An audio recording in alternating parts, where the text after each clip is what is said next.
आज हम जानने की कोशिश करते हैं कि सुबह उठ के हमें ब्रेड, खासतौर पे ब्रेड नाश्ते में क्यों नहीं लेना चाहिए। देखिए, ब्रेड एक स्टार्च है।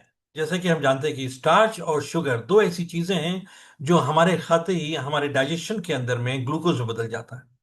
तो जब हम खाली पेट कुछ ऐसा खाते हैं जिसमें ग्लूकोज होता है, जैसे कि एक ब्रेड का टुकड़ा हो गया, ब्रेड का पीस हो गया, वो स्टार्च आपके पेट के, आपके स्टमक के अंदर में ग्लूकोज के मॉलिक्यूल्स में टूट जाता है।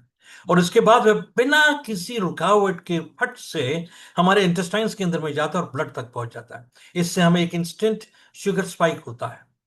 और ये एक रोलर कोस्टर की तरीके से होता है, तेजी से शुगर स्पाइक मिलता है, फिर वो तेजी से नीचे आता है।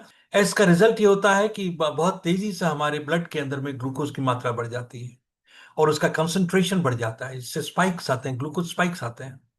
अगर आप मान के चलें कि अगर आप अपने भोजन, अपने खाने की शुरुआत जो अगर कर रहे हैं बजाय ब्रेड के, एक बहुत ही अच्छे न्यूट्रिएंट से करते हैं, जिसके मैं कहूं कि अगर आप वेजीज के साथ में अगर अपने खाने की शुरुआत करते हैं, तो उसके अंदर में एक सुपर न्यूट्रिशन होता है, which is my favourite. And that super nutrition का नाम है फाइबर।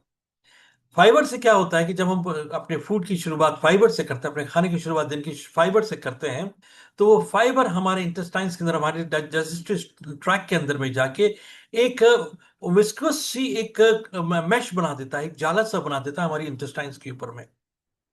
और उसका नतीजा ये होता है कि वो प्रोटेक्टिव का काम करता है। और उसके बाद में जब हम कुछ भी ऐसा कुछ खा रहे हैं जिसमें कि स्टार्च की मात्रा ज्यादा होती है, जैसे कि मान के चले मैगी खा रहे हैं, ब्रेड ले रहे हैं या पास्ता ले रहे हैं, तो फिर वो उतना इम्पैक्ट नहीं क्रिएट कर पाता है हमारे इसके अंदर। वो धीरे धीरे धीरे धीरे फिर वो डाइजेस्ट होता है और उसकी वजह से वो शुगर स्पाइक्स नहीं होते।